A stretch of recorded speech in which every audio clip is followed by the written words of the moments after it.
Welcome to Open Forum. I am so excited that we have 3 people here that to most of you are unknown at this moment. I promise that will change. And the topic of today is about women in leadership, and we are getting some very different perspectives.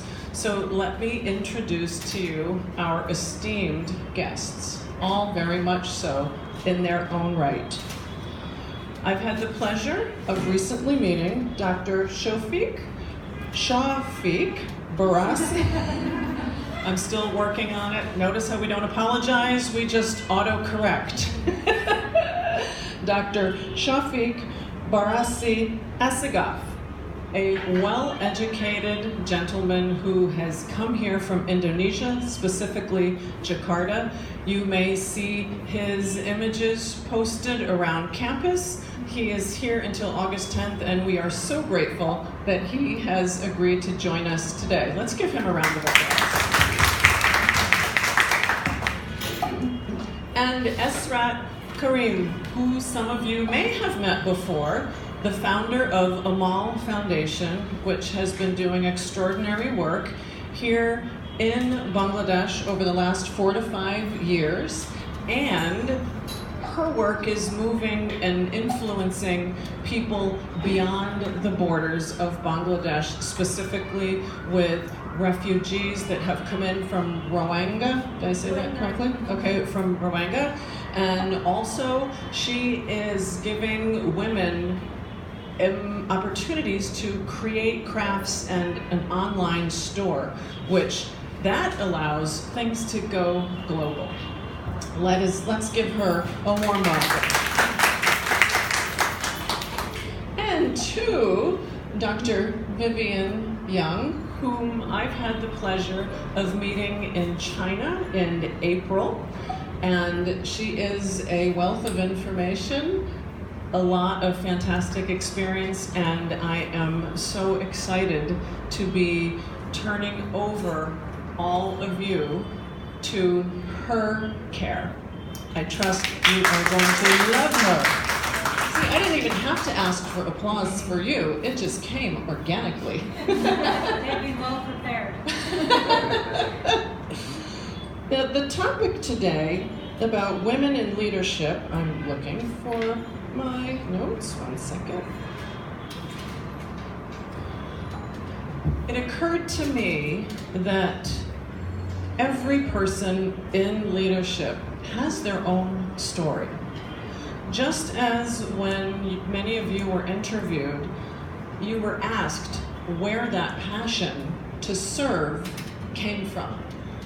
And for most of us, it happens through direct personal experience and then a commitment that gets made to never watch, to never be the casual observer again, and to do something from that point forward to help others avoid pain. And the second reason might be something that we've observed, either on the street or with friends or family. And we didn't like what we saw, and we felt a commitment. We made a commitment to do something to change what we saw. And then the third might be something we've seen in the news, something that we saw in a newspaper, something we heard on the radio or saw on YouTube. And leadership is very closely connected to that, because when you make that commitment to serve, that is becoming a leader. Regardless of whether you are leading a team or you've built an organization or you have a staff at a university, people are leaders every day by saying yes. I thought it would be fantastic to hear the perspectives of how their leadership journey began, because each of our guests, I'm certain, have a very different story. And I'm also curious how often they might not think of themselves as a leader, because everyone tends to be humble when put on the spot and asked questions. So let us begin by first asking, when did you step into leadership and why? So I never wanted to be a leader. I never saw myself as being somebody who was willing to be unselfish enough to make a difference for others. But I kept feeling the call nonetheless.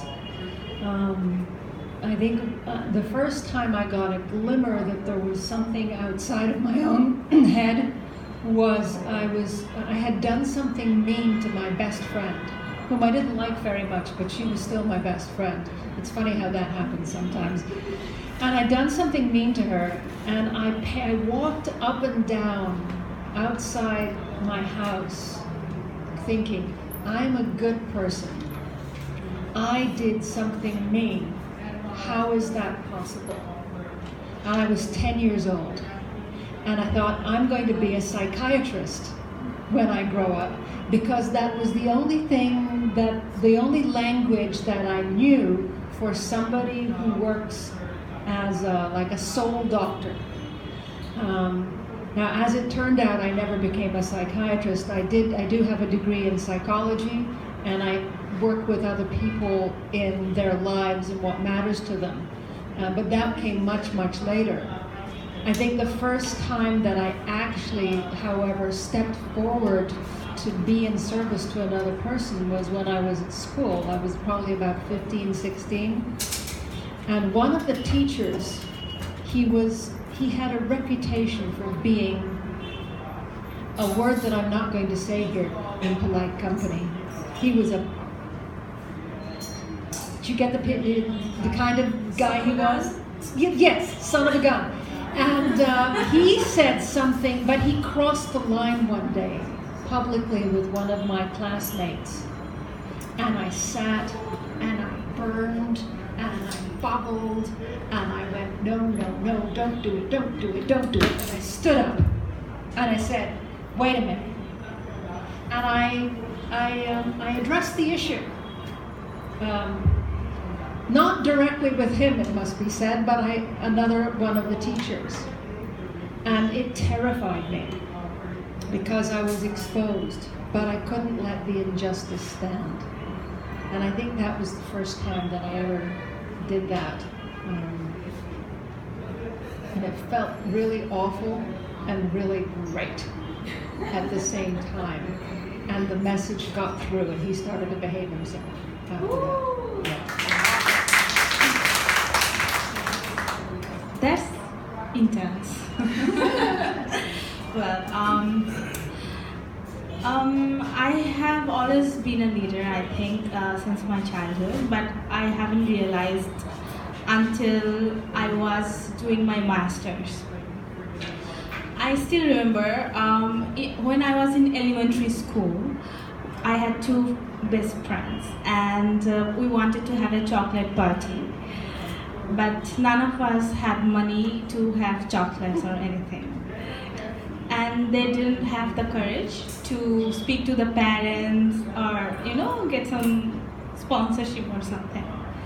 So I thought, I'm gonna initiate this. I was 5 years old that time. And we were not allowed to have pocket money because we were very young. So I went to my parents and I started convincing them by telling them how it is important to have chocolates. Yeah, how healthy to have chocolates and how it helps. Magnesium! They still laugh about it. I convinced them with my own way of logic. And finally we had the party. So I think that was my first step towards leadership.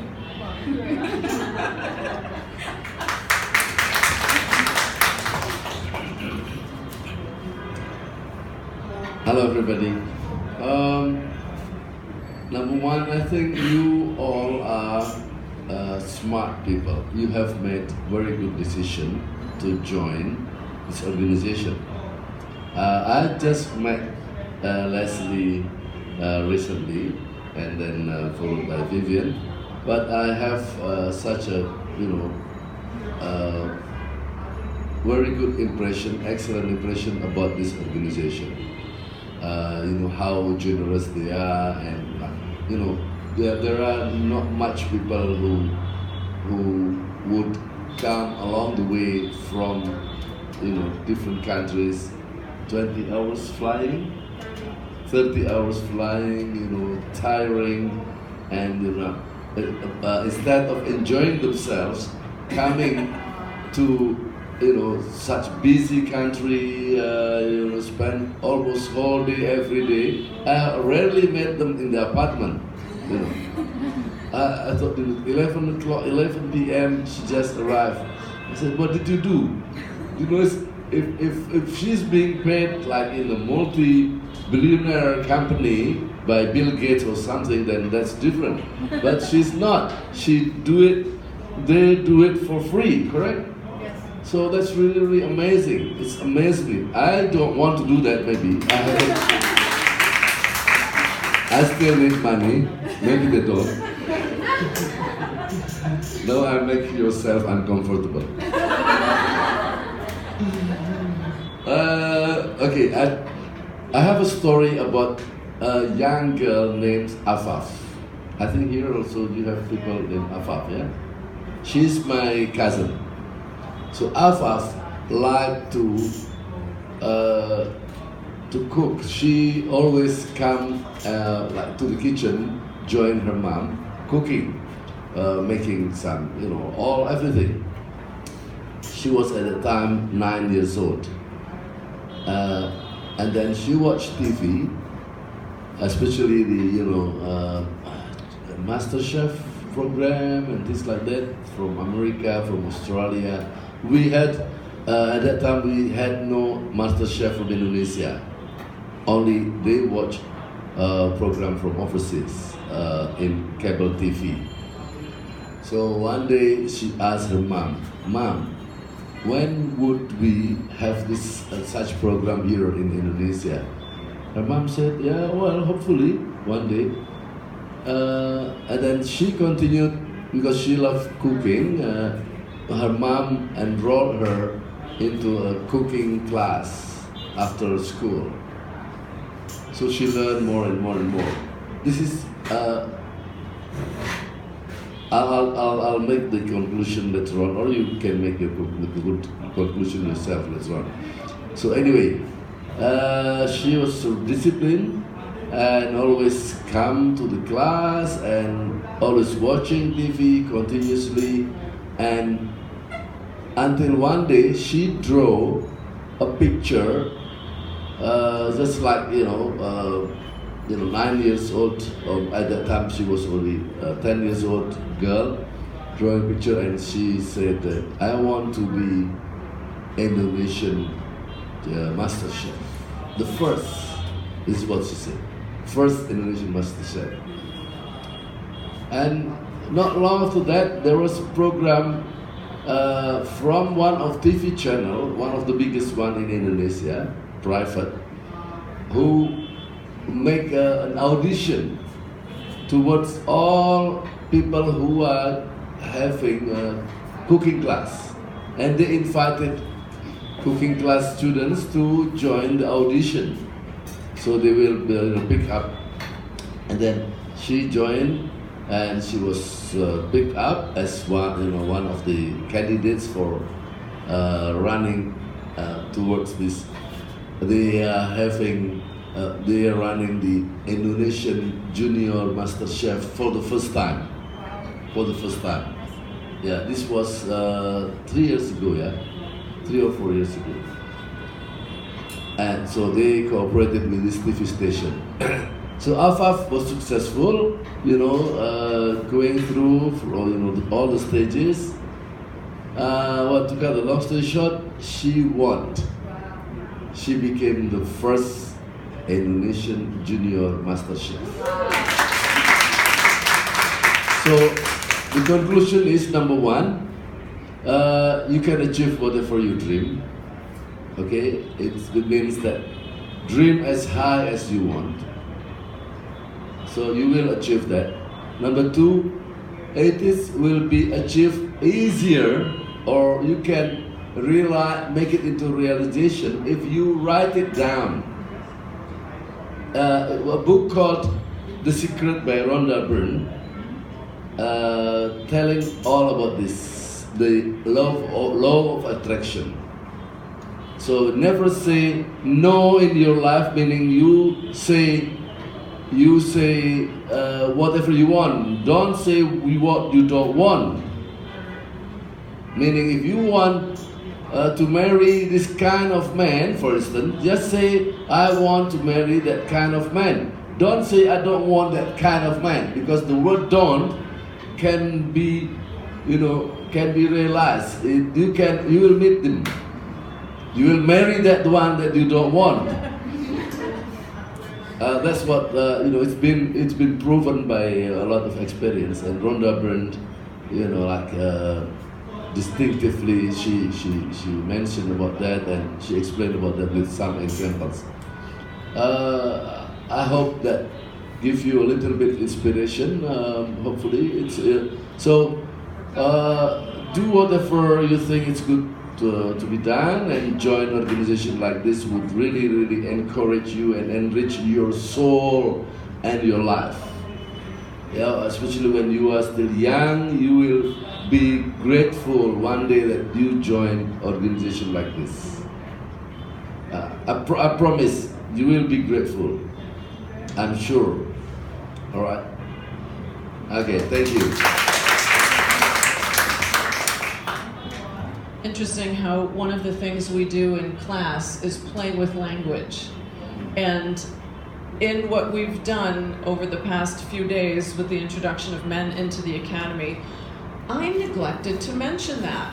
Although that, what I don't want, recently came up in conversation more in a one-on-one or two-to-one, very recently. So thank you for mentioning that. My next question is, when you continued through your leadership journey, were you supported? Did you feel supported? And when you didn't, what kept that fire stoked in your belly so that you continued to be an advocate for leadership, even when it was different?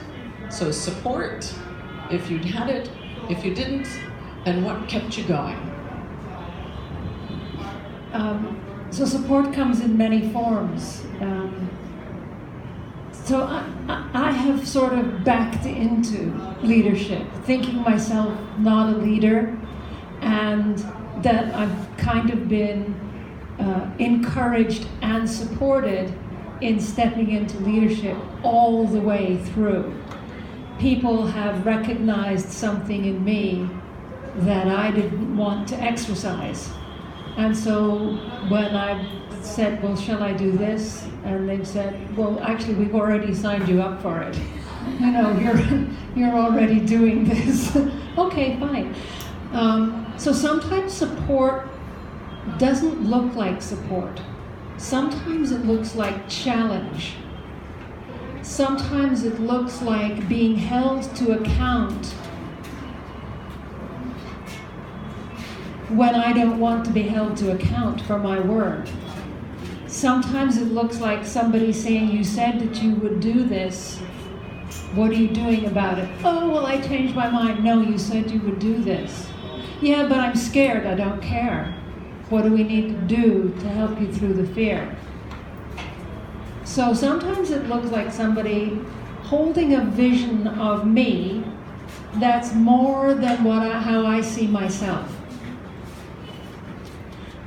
And sometimes it's happening all around you and you don't even notice. There was a leadership program I took in 2004, 2005. It was called the Introduction Leaders Program, and it was part of Landmark Worldwide. And there we had a program, we had coaches, there were results and measures to be produced. And it seemed to me to be easy, that all I did was what I was supposed to do. I just followed the program.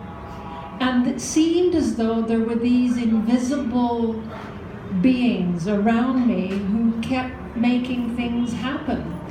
And I just kept taking the next step and the next step and the next step. And people around me were going, "Oh, you're so great, you're so amazing." I was the first person who was passed in the whole southeastern region of the United States. And I'm going, "Oh, well, that was interesting. I wonder how that happened." And they're going, "Well, you did the work." And I'm going, "Yes, I did the work, but that wasn't the hard part. That wasn't hard. Doing the work is not the hard part.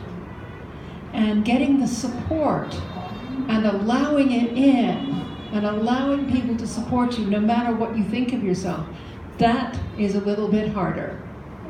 But what I found is that if in that program, that if I just kept, if I said, "Okay, what's required for this right now?" I went, "Okay, this, this, this, right? Whatever was required, just go do it. It's very easy in little pieces." And I think that's the most supportive model that I had, is just keep doing the work as it shows up to be done. Allow people to challenge you in your word, make you feel uncomfortable, and let the invisible fairies and human angels around you support you. Anything you want for yourself and your life or for the world is available through your community.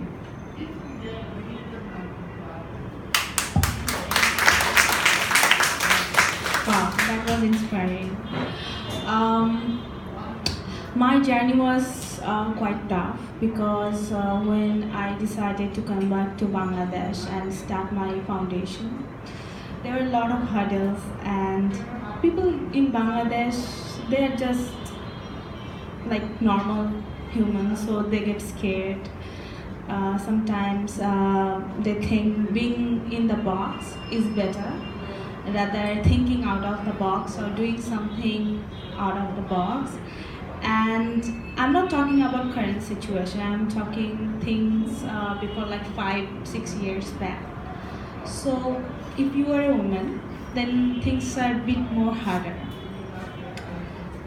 So the problem started from family to neighbors to relatives to everybody, like society. Luckily, I had a group of supporters, some of my juniors in my university or people I worked with, even my teachers back in US. So they supported me, they pushed me through all this. But trust me, it was not easy. Leadership is all about having a vision and making that vision real. Suppose you want to start your own shop, or you want to do PhD, or you want to help people build your own non-profit organization. At first, you have to have the vision, and then you have to work for it. You have to make it real. And to make it real, you just can't work by yourself, right? You need people, you need resources. And some people will help you, some people won't. But the good thing is, you have to always keep in mind that a leader has to be resilient. By resilience, what I meant, like we all are humans, we get emotional breakdowns, we get PMS, we get all these things, but you have to be strong, you have to be focused, you have to keep that goal in your mind, and every day, through blood, sweat and tears, you have to grow through no matter what. Because a leader doesn't dream for themselves, they dream for everybody. when a leader comes in the stage, we have this really different idea of leader in Bangladesh. Political leaders and different leaders, they just go to the stage, have all these big flower necklace thingies and escorted by like all this crowd and getting all these gifts and things. This is not, I don't think this is leadership. Leadership is service. Leadership is helping people bring out their best so that you could make more leaders. And luckily, I have some people in my life who believe in me and they're helping me going through my journey. Thanks. That's interesting. I would not talk about my experience in leadership or answering her question, but instead, I see that. instead I wanted to ask her, what is her experience and what challenge that so far you have been all over the world. You have been in China for many times, and your experience must be marvelous. And I would like to listen to you, and I think we all want to listen to her, right? Thank you. Thank you. Thank you.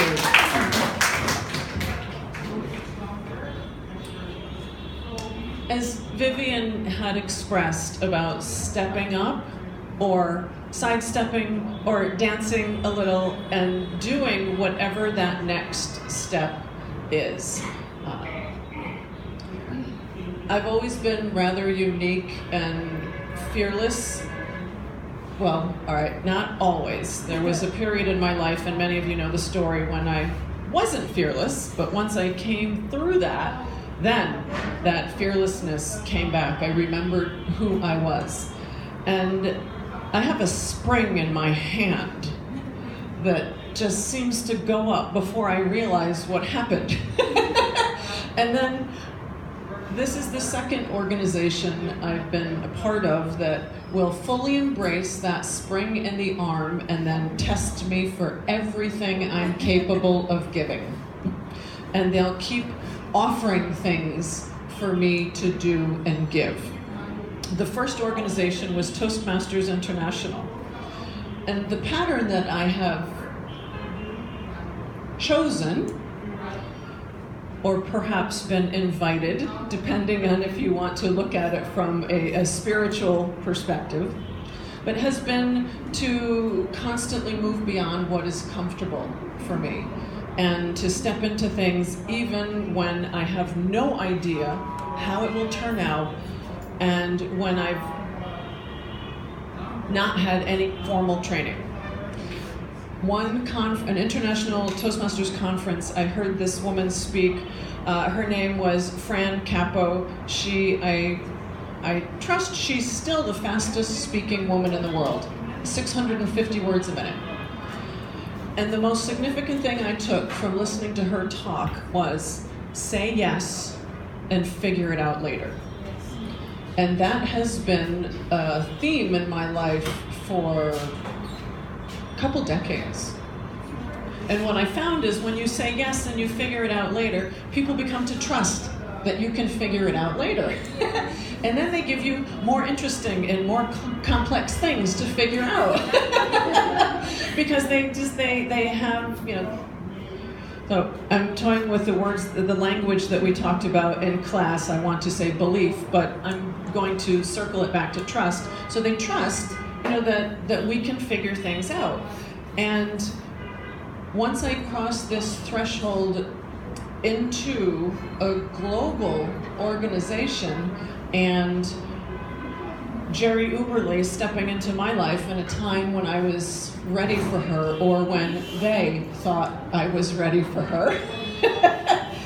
And her vision, which is extraordinary for women around the globe to step into leadership, and her trust in me to carry out what I volunteered for, from facilitating to being a startup coordinator,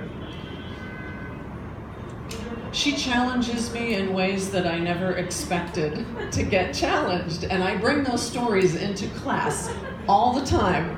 And now I can laugh, but you know, when I'm in the middle of it, I'm not laughing.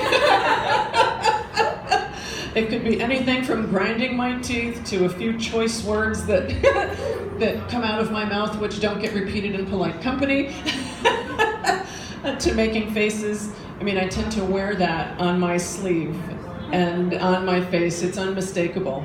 It's something for me to work on. The biggest challenge for me has been learning what I'm capable of accomplishing and staying healthy, because of my passion to give and to give and to give, and the way my heart has grown so profoundly huge.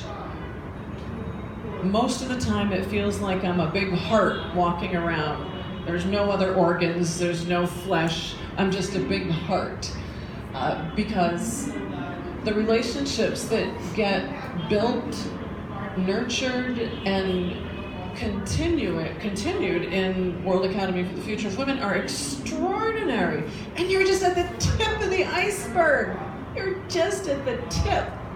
And the doors that are going to open, it's remarkable. And the fact that someone who did not graduate from high school, I got a GED, someone who did not go to college, someone who worked in the construction industry for 27 years, someone who is very spiritual, not religious, but very spiritual, and allows that to guide me.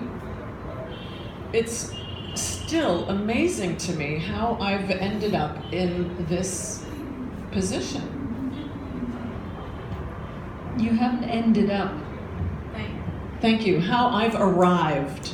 Is that a better word? Yeah, for now. For now. How I've arrived to be in this country, in this city, in this university, in this room, in this body, in this heart. It's, every day I wake up with this enthusiasm about, I wonder what amazing, exciting, extraordinary thing will happen today. And I'll share a little something with you. So as part of my spiritual practice, I work with a lot of stones and things. And this is the stone that represents, like what extraordinary, exciting things are going to happen. And I carry it very close. Same place I used to carry tissues last year. Always ready. But I keep it close to me. And often it's a continual practice of trusting that I'm exactly where I'm supposed to be, because sometimes it feels too good to be true. Sometimes I want to pinch myself that it's okay to be proud of the work that I've done. Leave the ego in the back seat. We had a little talk about ego a little earlier before we began. But to trust I'm capable of figuring anything out with the knowledge I have in any given moment. And the gift it's been to bear witness to an academy in China, and then to go to Nepal and start an academy in a new location, and to come here and to start an academy here at ULab, and to observe, the similarities in women and men as it pertains to women in leadership, as it pertains to individuals recognizing the leader within themselves, to seeing there's usually a piece of me that is experiencing something similar to what all the members are experiencing. And it's all relevant.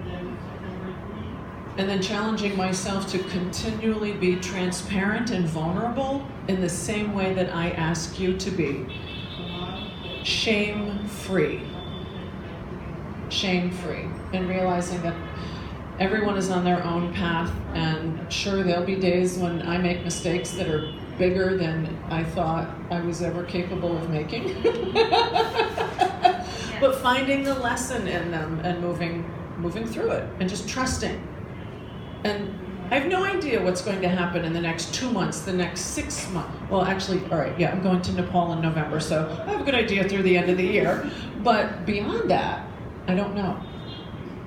And so it's a constant check-in here, making sure that I'm continuing to trust, I'm continuing to do things that scare the bejesus out of me, or scare the heck out of me, that continually make me uncomfortable. So I live in discomfort. I get bored when I'm comfortable, very bored. So I avoid being in that space of comfort.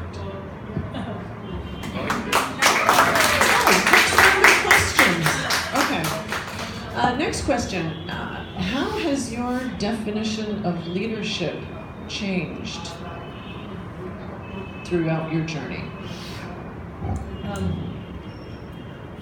So I want to return to something you said about leadership being service and about calling forward the authentic leadership in others. Because I'm fairly articulate and energetic, I used to think that leadership was being about being the one at the front of the room. Look at me, aren't I brilliant? But yes. Yes, that too. But what I realized, and I had thought at one point maybe I should be a stand-up comedian because I liked the applause so much and making people laugh. And then I was also in Toastmasters. At one point I was in 2 Toastmasters club, learning to do public speaking. Loved it. I didn't go to the same level that you did, but I was president in one and education president in the other simultaneously. Yes, yeah. You can't stop us once we get going, right? Try. And I was doing a big presentation to a women's business networking organization, and there were 100 women in the room. And I was funny, and in the middle of it, I realized that the only reason that it was working was because I had a commitment to empowering the audience. And that was a big shift for me. And it let me release some of the judgment that I had on my ego attachment to being the center of attention. It's okay for me to be the focal point of attention if what I'm doing is sending it straight back to you. If what I'm up to is your empowerment, encouraging you to be your authentic best selves in leadership and service to the world, then I can still have fun being funny, being articulate, being the one who's up here, enjoying myself in the spotlight, because it's all going back out here, right? So if it's not going back out here, it doesn't count as leadership. If it doesn't come back to you, and if I don't see you stepping forward into your leadership, I still have work to do. And a lot of leadership happens in the background. So this is the tip of that iceberg. It's the most visible part of leadership, is being the one who's in front of the room, the one who's got the microphone. Yes, most of the work happens behind the scenes, right? It's in the preparation, it's in the research, it's in the one-to-one conversations, it's in the listening, it's in the vision. What do they say, a 30-year overnight success? Yes, right. And like Leslie, I like to say yes, but it took me a long time to discover what it was I wanted to say yes to. So I said yes to a lot of things that might not have been that great, but you learn along the way. And last year when I met Jerry Uberly, the founder of the World Academy, and I heard what she had said about the World Academy, I started to feel it. And I said, I can do this. And she said, yes, you could. And then I hid her card under a pile of paper. And I didn't call her. And then the next time I saw her, I said, I didn't call you. She says, I noticed that. What are we going to do about that? And I said, I'm going to say yes. And so I went to China. I had already planned to go to China again at the end of October and to come to Bangladesh next February. And then 3 weeks ago, Jerry said, we need somebody to go to Bangladesh now. And I have to admit, I had had a glass of wine. And I said, yes, I'll do it. And I immediately went, are you crazy? What, you can't do that. You have to make money, you have to be at home, you have to do... It's like, no, because my heart says. And I made this, so there's something about what you said earlier about your cousin. Making the declaration public. I will be Master Chef, the first Master Chef in Indonesia. Last year, I made it public. In a big room filled with people, I said, I will give Jerry Uberly a year of my life. And I immediately went, oh my, what have I done? But it was out there.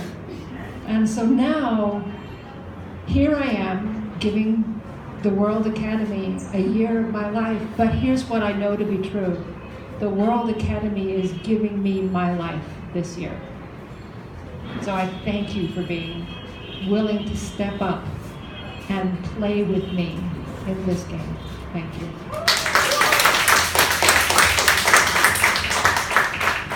That was fiery. Well, the question is pretty hard, but I will be truthful. I was a bit egoistic, and I think being a leader just means to lead people. Like, you'll have a lot of people surrounded you, and they'll just say yes. Whatever you'll do, they'll just say yes. Like, lots of yes people. And I'll be just telling them, do this, do that. For me, that was leadership. But eventually, when I started scaling up my organization, I started doing more work, more projects. Most of the time I was ending up doing everything by myself. And trust me, there were days I used to feel like 24 hours is very small. I need 72 hours in a day. Because I was doing everything by myself, though I had a team. But I was not trusting them. Because I was thinking, I had this ego that I had degrees, I can communicate well, maybe I'm better than them, and maybe they won't be able to deliver the work or the project. So it's better that I do it by myself, and I'll just guide them on things. So I started burning out. I got really sick, and that was the moment one of my team members accomplished something I didn't expect it. And I realized that what I was doing, I was just being selfish, egoistic, and I was just being a manager who wants to manage things. I was not being a leader. For me, being a leader is like you have to make more leaders. Like, I want to see people who are now working in my organization someday taking my place, my position. And it's my responsibility to build them up, to make them the leaders.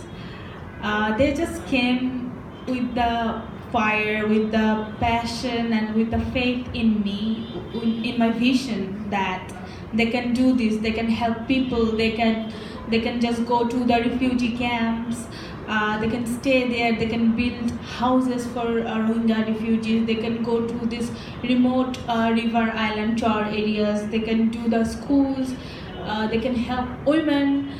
But I had to push them, and I still am working on it. I'm trying to help them to bring out their best. Also, still I am learning, because I think this is also my own leadership journey, and it's not done yet. I have a long way to go.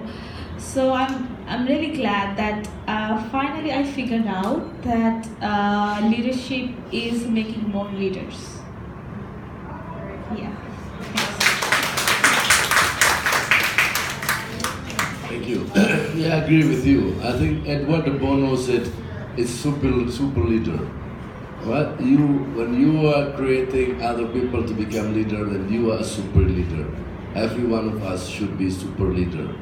We encourage people and support people to become another next leader. Either to replace our place, or to become leader in some other area that they are good at it. Yeah. And I think also dreaming is good to become a leader. You should, be brave enough to dream whatever you want to be. Think high, achieve. Like the sky is not your limit. Yeah, and I'll tell you another story now about this young boy, now a boy, who dreamed when he was at the junior high school, first year, so it's like year 7, yeah? Year 7. So in Indonesia especially, whenever the semester begin, the first of the day of the year, normally student will be in the class and they will already bring the books with a cover that was, the color was always brown, made from special paper for, young students' book. I don't know if you have it here. Anyways, all like everyone having that new covered book for their writing in the class. And then so one day this young boy, he told me, at the time my professor, his teacher said, "Okay, now guys, write your name in front of your book, so whenever there is an assignment, I can distribute it directly to everyone." So his name is Sigit, Sigit, and other name. His first name is Sigit. So this young man Sigit wrote on the cover, Professor, Doctor Sigit something. Professor, Doctor, Engineer in the front. Engineer. In Indonesia, we abbreviated it with IR. So Prof. Dr.ir.sigit. Point his last name and then MA or MSc. And yeah, exactly that long. And he's only in the first junior school. That's a visionary. Exactly. So when his teacher saw this, he was mad. Really. Sigit, cap. And then he was punished to sit on the top of the very high chair when you become a jury for badminton. Very tall chair. You sit up there, to become a jury when somebody playing badminton. Like an umpires. Yeah. Like tennis, right? Yeah, like tennis or badminton, yeah. Smash. Yeah. No, jury, you judge the players Yes. on this very tall chair. So he was punished to be there until the end of the class for the whole day because of that mistake. All right. So he told me this story when I met him not long ago. And then, of course, he studied hard, and he graduated from high school with a very good mark. He entered the university, I think the best university in Indonesia, called University Indonesia. Okay, government-owned university, and he was successful in entering Faculty of Engineering. He didn't go to communication or management or accountancy or finance, no, engineering. Successfully, he accepted there. So, and then he passed that. He got a scholarship to go to France. Studied, I forgot what kind of subject anyway, and he got this MSc from France, from one of the universities. And then when he passed that master degree, his professor said, why don't you continue, get another, next step, further your study to get the PhD, also on scholarship. And then he got that. So he became doctor, PhD, from French. And then he came back and start teaching again at the University of Indonesia. And then he led the vocation department as the leader. Yeah. And when I met him at that day, when I came and met him, he was just inaugurated as professor. So I asked him, how come, you still young, looks young, yeah? I think he's a bit older than me. And then, tell me the story. Now you've been congratulated by people, you just appointed as one of the professors by the president. You cannot get professor title from Indonesia only from the president of the country. Yeah, it's not easy. In some countries you got a title professor by only a bit. Yeah. But in Indonesia, maybe the rule will change. Yeah. So Sigit told that story. So dream high, don't afraid to make mistake. All right, everybody make mistake. Yeah, just do the best that you think, the best that you can do. That's all. I think that's based on experience of wise people, not my experience. I'm not wise enough. Okay, so that's maybe the tips. The story of Afaf at the beginning, and now the story of Sigit, Professor, Doctor Sigit, Engineer Sigit, etc. So see how God, yeah, we believe in God. God just, give whatever you like. Dream high and pray and do the best you can do. You will achieve that. Don't worry.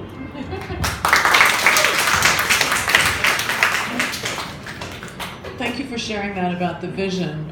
About 2 months before I found out about World Academy for the Future of Women, I was conducting a women's circle. So I had some of my clients sitting in circle, and I said, quote unquote, it's time for the mission to go global. Not my mission, the mission, implying that I was part of it, but it didn't have to be my mission. And then within 2 months, World Academy for the Future of Women showed up. Wow. Bigger and bolder and more challenging and more beautiful and more rewarding than I ever imagined was possible. I also had a vision board, and on the vision board was this phrase, think bigger, act faster. There was a third line, and I don't remember what it was, but it was so true. It was a prophecy of sorts. And things happened. It's like every moment that we've ever had in our lives has prepared us for what we're to do next, regardless of whether or not you trust you're capable You are capable. If there's a moment when you're not trusting us, then trusting yourself rather, than trust someone who's looking at you saying, I trust you've got this. I trust you can do it. Because the support, it's always there. It's always there. Thank you for that. My next question. How many questions do you have? I'm not telling. You know, I used to be journalist, and I'm normally asking people, and now she successfully managed to ask, I'm comfortable, really successful, and I just go over there. Oh no. Well, one of the things that I love to do is facilitate conversations like this, because it's having the flexibility to see where it goes and to pivot and to change the conversation based on people's responses. And you've noticed that we do that in class as well. And so it's knowing the outcome that you want, but not being so attached to how you get there. When you can see life and your journey in that way, it will be so much brighter than you ever imagined possible. This question is especially for you. So I'm curious, and I will answer as well. So 2 more questions, and then we'll open it up for you to ask questions. Sound good? Or we ask them questions too. All right. Happy to do that. Happy to do that. All right. What scares you the most about being a leader? The immediate answer that came to mind was failing. You know, when you do a lot, for me, when I do a lot of teaching or facilitating and I'm speaking and there's a group and there's the one person in the back row. Where's the one person in the back row? And the one person in the back row is on their phone, their heads down, or they're going anytime I say something and my attention goes to that person. There may be 50 people in the room who are going, yeah, yeah, yeah. And that one person in the back row who's going, or looking at their phone, that's when I get afraid, is I'm missing something, I'm not connecting with what's important to that person. So there's that's the failure that I'm talking about. What else scares me is getting caught up in my own self-importance and my fear that I won't succeed, so that I will do a tap dance instead of getting to the meat, just to look good when I don't look good. That's it. Yeah. It's a hard question. What scares me most is promising something and not delivering it. Like, I promise to do a project, I promise to help a community, I promise to help those children that I'll give you a school, I promise to my team that we'll do this, and what if I might not be there to get it done? So this is definitely one of my biggest fear. Most of the time, I think 99.5% I have get done things. There were times I couldn't, but I figured it out.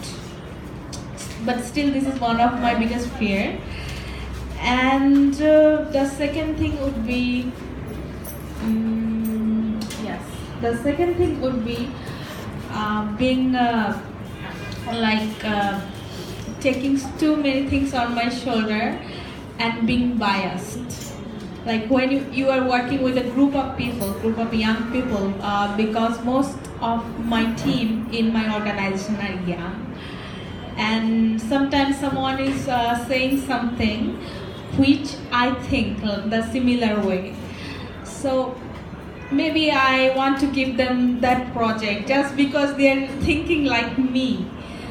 But also there are many other things, like maybe someone is not thinking like me, but I want them to grow up, I want them to understand and get their things done.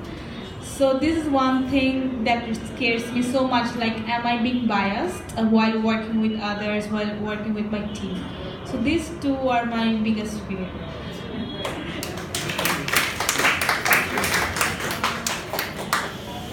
You know, as a lecturer at university, at first in the beginning when I started giving lecture, the most thing that we afraid are the judgment from the students themselves.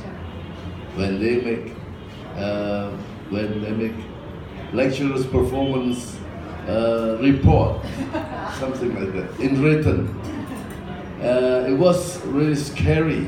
And I was once, like, because, you know, at the beginning we don't have experience, all right? We made mistakes, and then the report at that time was really like, I was called into the dean office and asked some question based on students' report. You students said this and that and this and that.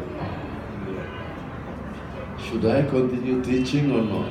You know, it's really, really scary at the beginning. But then I thought, oh, what the hell? You know, I'm just, you know, we made mistake, and as long as we have this, what is called heart, and that I want to teach and to give as much as I can. Based as you know, as long as I'm capable to doing it, you know, as you know, the knowledge that they understand to share it with the students, I don't really care. Give you know, like too much worry into the students' performance evaluation. Like up to you to judge me. Am I good or not? I will just do the best I can. That's all. So and then. After that, of course, the experience is the best teacher. Then, you know, like from the experience, I can teach better and better. And then, at the end, I never worry about students' performance evaluation anymore. So the message of the story is all the old things once was new, right? All the old things. This car, old car, it was new before. 10 years ago, these buses on the street, the old one was new before. So all will be just history. Don't worry about that. If you are facing problems, don't worry. Your problem will just be history next week or next month. Correct? So you know, just do as best as you can, and then just leave it. Muslims say tawakkal ala Allah. We just say, you know, leave it to God. Okay, God, I have done my best. Up to you now to judge. Okay? That's all.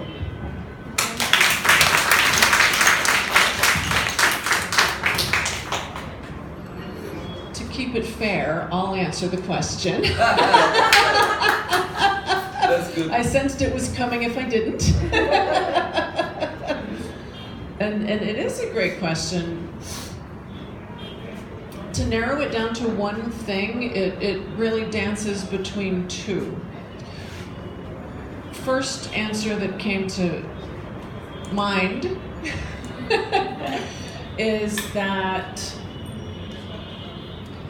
all right, maybe three things. First of all is that I'm not enough.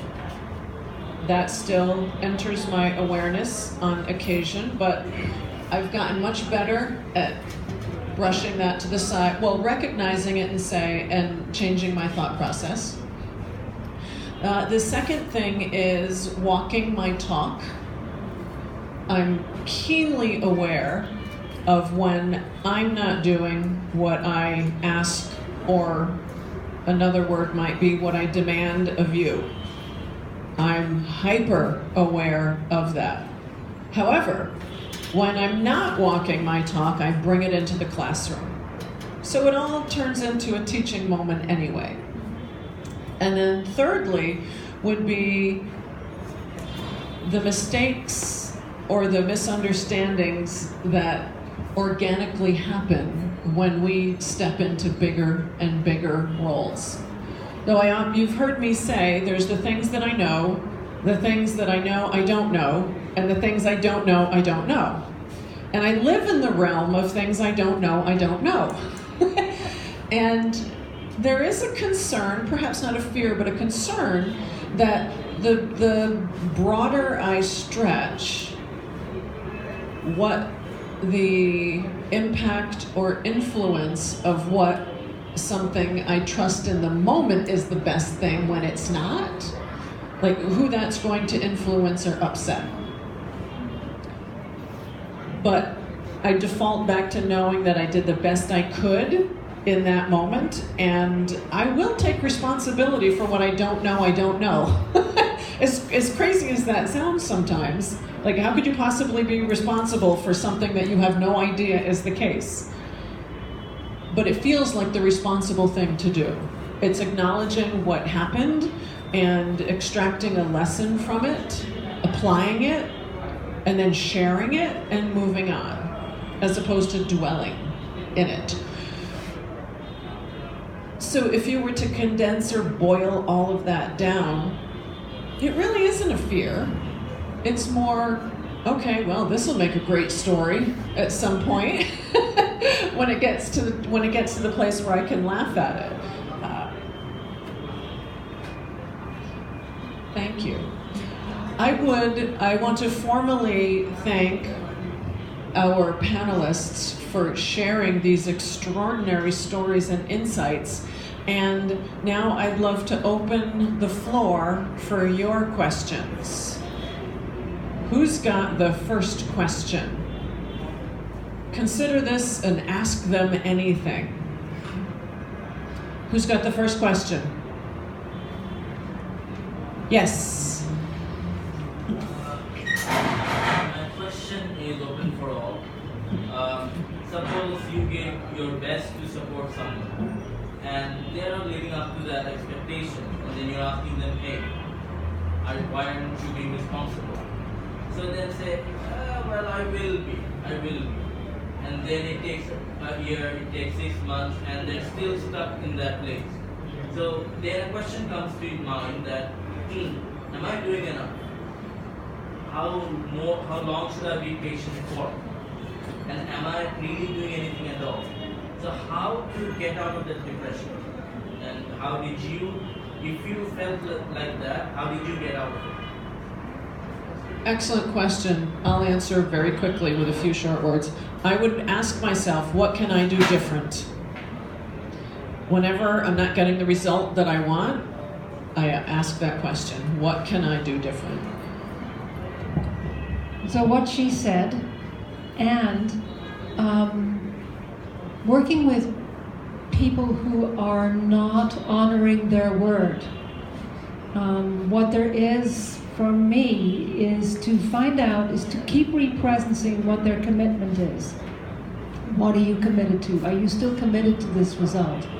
What's getting in the way of you doing that? What do you need to say?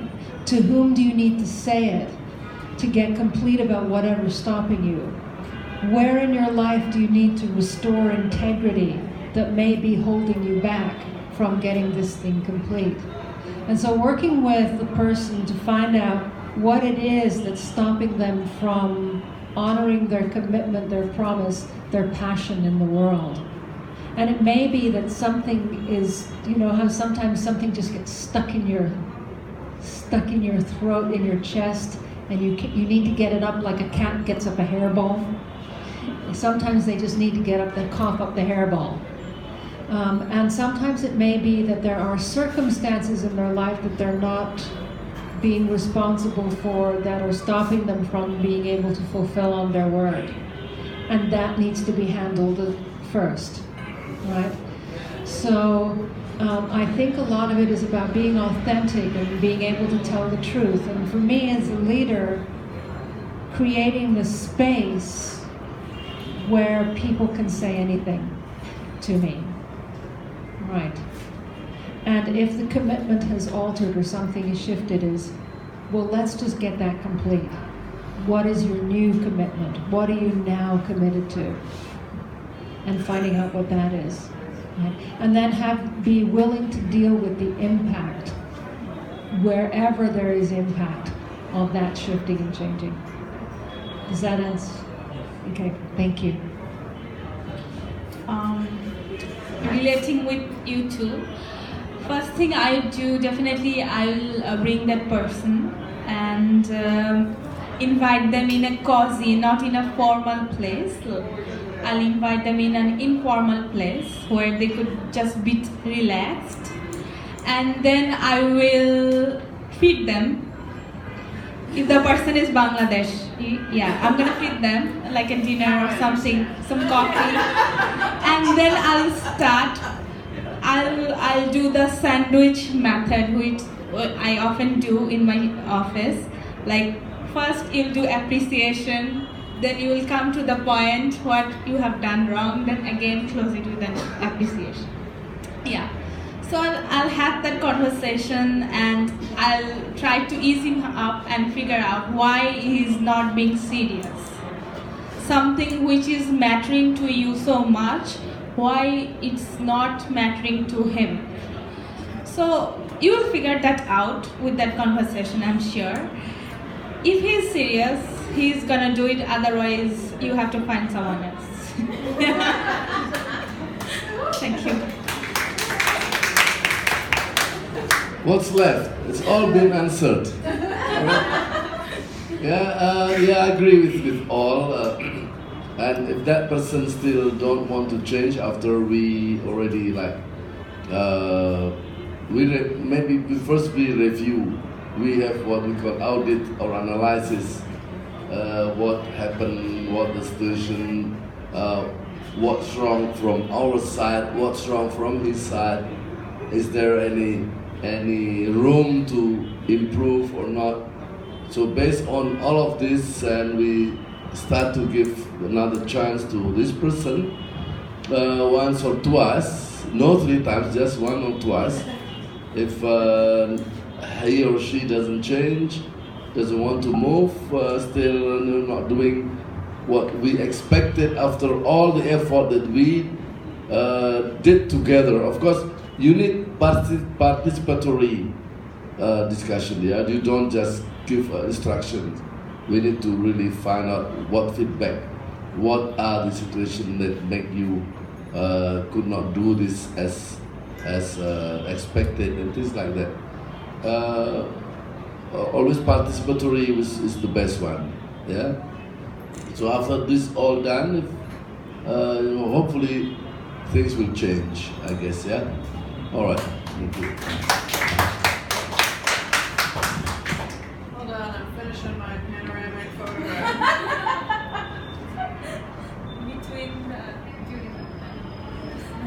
Yes, well, I didn't grab myself, but the first one I got, it didn't capture you in the best light, so I wanted to do another one. Thank you. And the second one didn't work either, so look natural when I take a third one, will you?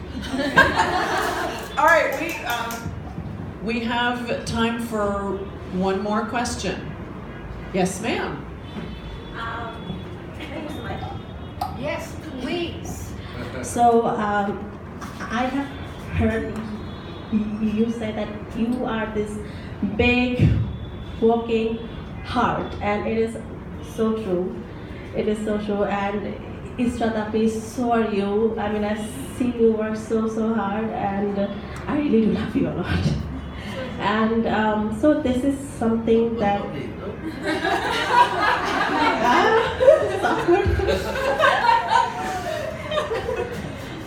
so my question is,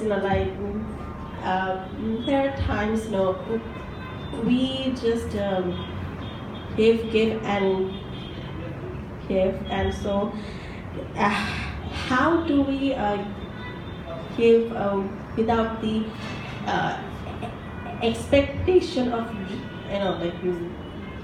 receiving something in return? So. Hold that position. Okay.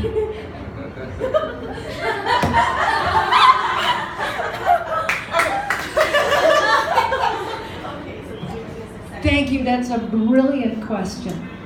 I'm gonna take another picture, damn it.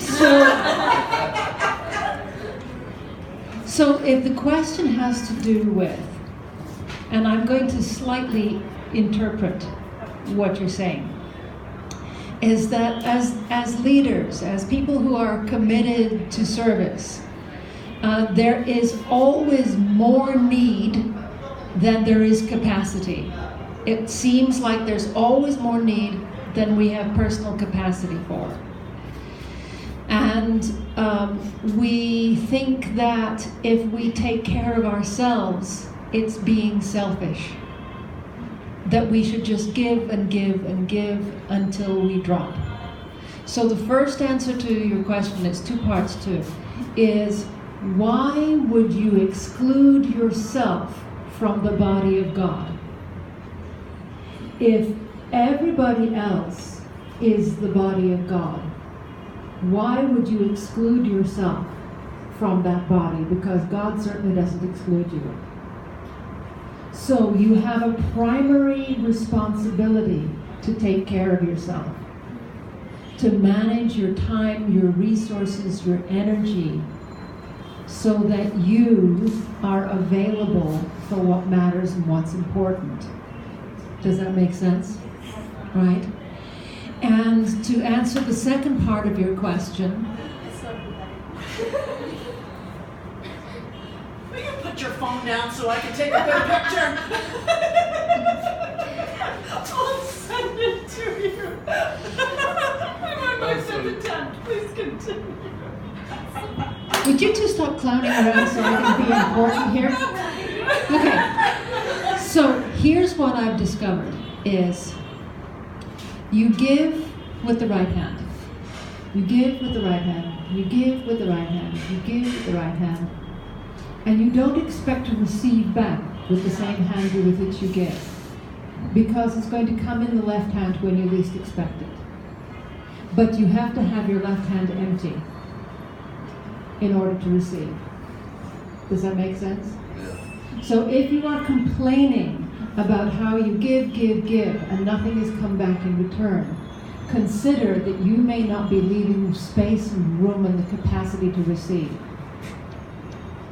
That make sense? Yes. Okay, great. Great question. Thank you. My goodness, that kind of speaks about Module 1 last year a little bit, about not having the capacity to receive. Batch 1, you know what I'm talking about? Yes. Well, considering Bangladeshi as an emotional jati, Bangladeshis are very emotional, yeah.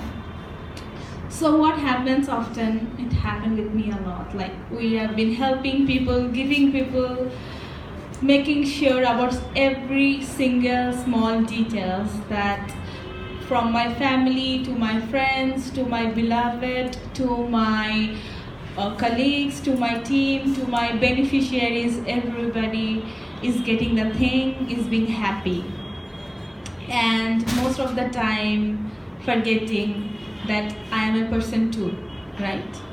So here comes self-love. Self-love is very, very important. By self-love, I'm talking about not being selfish, not just going to the spa, getting a good facial and feeling good. Self-love is also about saying no. No, when you don't have the courage to say no, but still you need to say no, because just being saying yes will burn you out in the long run. So you need that. Then secondly, we love to give the thing Vivian mentioned, that often we forget that we also like have to be open to receive, you know, like by that you have to affront. You don't have to tell people on their face, see, I am giving you a present, now you give me something. But by your gesture, you have to be open. So that sometimes what happens, like you are becoming rigid, you are becoming very strong, and you are giving people. But at the same time, people wants to give you, but just being of your aura, like because of your personality, they are a bit confused, like whether they want to reach out to you, offer you coffee, or take you to a movie or anything, right? So you have to be open as well. I think these two things help, and yeah, less you will figure out. You're smart enough. Thank you. Shofi, I would love to hear your response to this question, because just the dynamic between men and women and the way that they view this might be very different. All right, thank you. I appreciate that. The question is really good. I want to go back to, sorry, because I don't read other holy books unless only Al-Quran. Then I will quote from one chapter, so not one chapter, one verse in the chapter of Al-Insan or Ad-Dahr. If you open that, when the Prophet's daughter Fatima, Siti Fatima Az-Zahra alayhi salam, okay, she was like, she gave she led the family to fast 3 days. Her sons, Sayyidina Hassan and Hussein, after being, they had what they call nazar, to pay for nazar, 3 days fasting, because they have been given, recovered from sickness. Right? So they have nazar for 3 days. In the first day, when they just want to breakfast, come a beggar, someone poor, asking for food and things like that. And then they gave all the food that they had. So at the night, they only drink water for breakfasting, no food at all. The second day, come yatim, orphan come asking also for food. They give all the food that they have, nothing left. So the second night they drink water again. And the third day, I don't know what's in English, anyway. So this story have become Asbabun Nuzul as the first in this chapter, surah, the chapter Al-Insan or Al-Dahr. Check in the Quran if you have one. وَيُطْعِمُونَ الطَّعَامَ عَلَى حُبِّهِ مِسْكِينًا وَيَتِيمًا وَأَسِيرًا. It's good. And then she said, we don't expect anything back from you at all.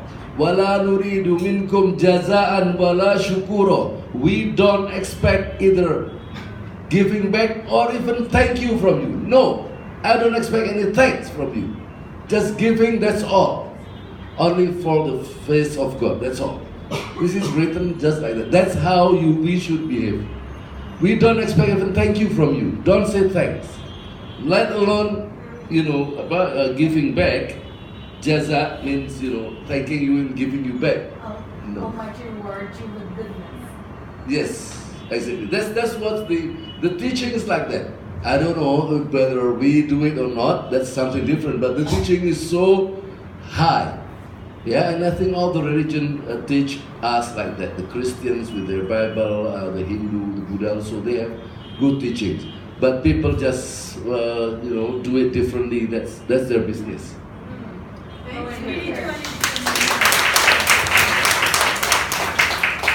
Well, let me end with, because we need to be in a car at 11:45.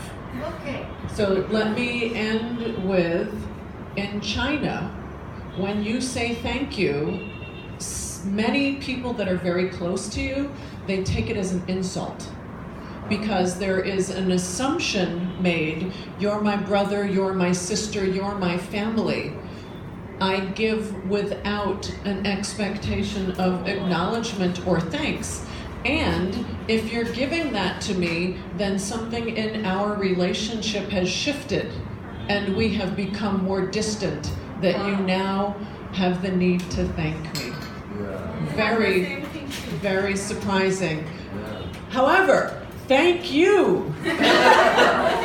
Thank you for being here, and this turned out, this was over the moon.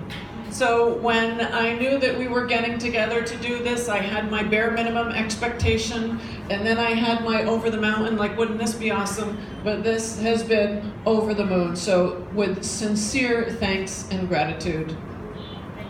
Thank you. And thank you. I want to take a group photo, so let's all come to the front. Okay, well, we have to get in the car by 11:45. So let's do the group photo first. Thank you. In the front of the room.